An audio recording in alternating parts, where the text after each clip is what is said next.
Silent Hill 2, c'est un pur chef-d'œuvre et je n'ai pas peur de le dire. Le jeu, c'est clairement une expérience psychologique. La première fois que j'y ai joué, j'étais quand même un peu plus jeune et je n'avais pas ce regard d'adulte. Enfin, je jouais au jeu et juste j'y jouais quoi. Je comprenais quand même que derrière il y avait un message, mais j'y prêtais pas forcément attention.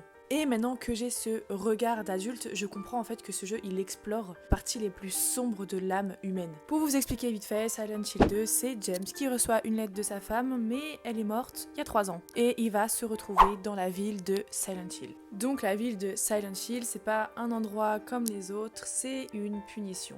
Chaque monstre, chaque son, chaque détail, c'est un bout de sa culpabilité qui prend forme. C'est ça le génie du jeu, il te fait avancer dans un cauchemar qui ne parle pas de fantômes mais qui parle de toi. Tes remords, de ton déni, de ton deuil, tu refuses d'admettre toi-même. Et en fait, tu réalises que le vrai monstre, c'est toi. Donc Silent Hill 2, c'est plus qu'un jeu d'horreur, c'est un jeu où tu te poses la question de est-ce que je vais réussir à me pardonner moi-même et pas est-ce que je vais survivre. C'est pour ça que ce jeu continue à faire parler de lui même après 20 ans parce qu'en fait, il y a tellement de choses à explorer et à expliquer que tu peux en faire une thèse, je pense.